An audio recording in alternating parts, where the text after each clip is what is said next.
Olá, alunos do primeiro ano da eletiva de Geohistória do Colégio Estadual Professor Vilmar Gonçalves da Silva. Sou o professor Alessandro, né, professor da disciplina.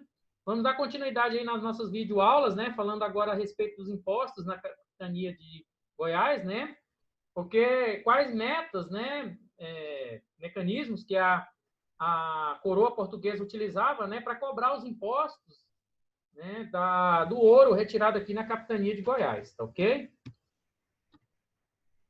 Bom, vamos fazer um contexto geral do que a capitania que ocorreu naquela época, né, com a Real Fazenda, né, que era o órgão responsável pela tributação desse ouro, né? A Real Fazenda preocupava-se enormemente com a tributação, os impostos eram arrecadados através da cobrança do quinto. Então, o quinto ele era o principal imposto cobrado, né, pela coroa portuguesa do ouro extraído aqui no Brasil.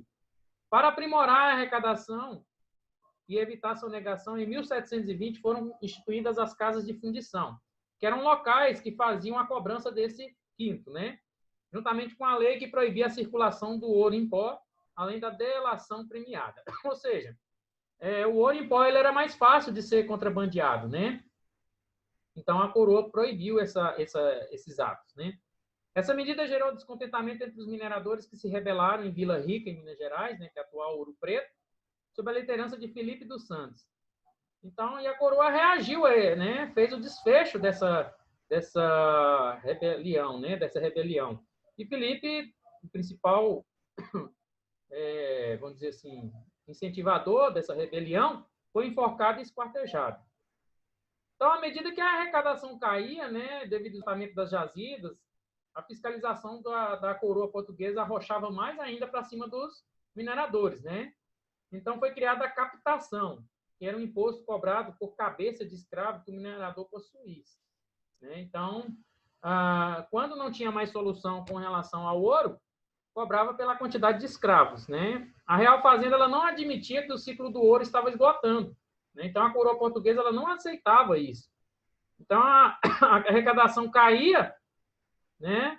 E jogava que era sonegação, implementava novas medidas fiscais mais rígidas, né? Mais ríspidas, para cobrar esses impostos dos mineradores, tá? Em Goiás, né?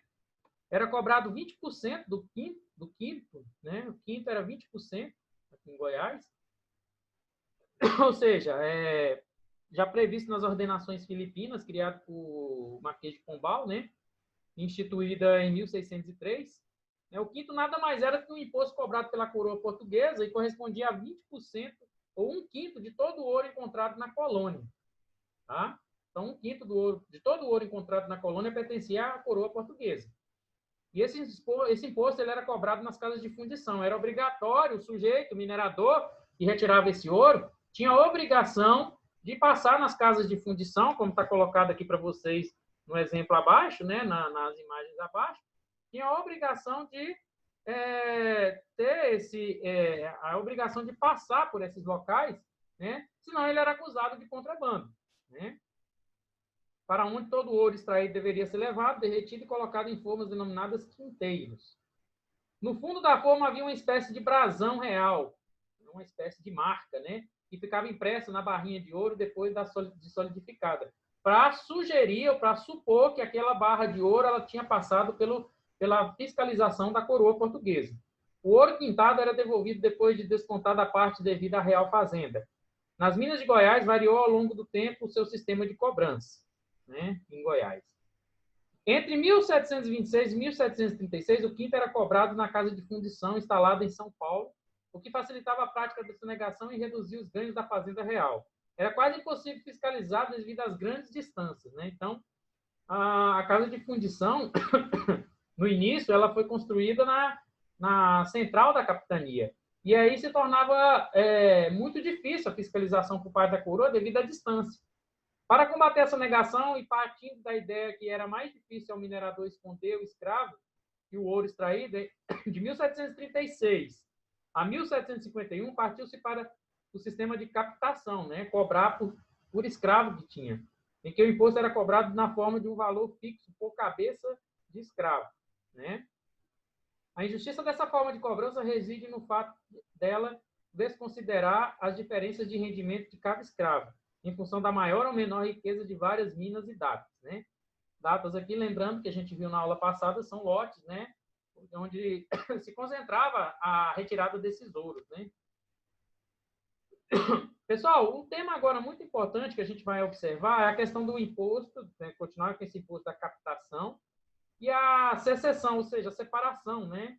Do norte de Goiás, a tentativa de separação do norte de Goiás, né? Então, esse imposto, ele causou, né? Essa captação, ele causou um profundo descontentamento dos mineradores, principalmente do norte de Goiás. E haja vista que o valor estipulado para a região era mais alto que o cobrado dos mineradores do sul de Goiás. As autoridades da Fazenda Real, né, ou da Real Fazenda, alegavam que as minas do norte eram mais ricas. Essa era a desculpa, né, a justificativa deles para cobrar o valor mais alto dos mineradores do norte.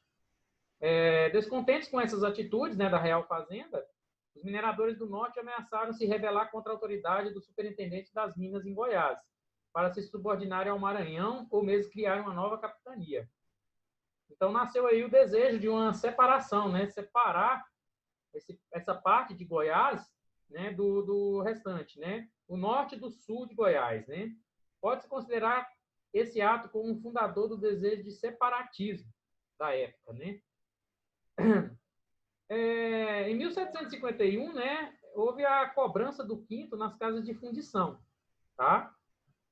E dessa vez, porém, houve a instalação pelo governador Dom Marcos de Noronha, o Conde dos Arcos, né, da primeira casa de fundição em Vila Boa, no ano de 1752. Tá? Em 1754, ao norte da capitania, em São Félix, foi instalada uma segunda casa de fundição, transferida para Cavalcante em 1796 e extinta em 1807. Então, começa a ter, né, as casas de fundição aqui na capitania de Goiás. Além dessa cobrança do quinto, a coroa cobrava ainda impostos como a entrada, né, que era das estradas, ou passagem por rios sobre as mercadorias que eram registradas, né, o dízimo real sobre a produção agrícola era cobrado por contratadores particulares e servia para custear as despesas administrativas, ok? Havia também a CISA, né, que incidia sobre a venda de escravos. Você comercializava um escravo, você pagava um imposto por isso. O fórum, espécie de IPTU, né, havia também o subsídio literário, implantado pelo Marquês de Pombal para custear escolas, entre outros. A carga tributária era enorme, né, o que gerava constante descontentamento e revolta por parte dos mineradores. Não houve em Goiás a cobrança da finta, que era o quê? O imposto aplicado apenas nas Minas Gerais, antes da instalação das primeiras casas de fundição naquela região mineradora. Nem tampouco da derrama, que nunca chegou a sair do papel e ser aplicada nem mesmo nas de Minas Gerais, ok? Então, dentro do contexto histórico, fala a respeito da finta, né, do contexto histórico do Brasil colonial, na época do ciclo do ouro, fala da finta e fala do derrama, mas nem chegou a ser cobrado nem em Goiás, nem em Minas, muito menos em Goiás, ok? Pessoal, quero agradecer a participação de todos, espero que tenha passado as informações ótimas aí sobre a história de Goiás para vocês, dentro da eletiva de Geohistória, né? Peço a vocês que fiquem em casa, né? Não saiam, tenham uma boa tarde, tá? E até mais.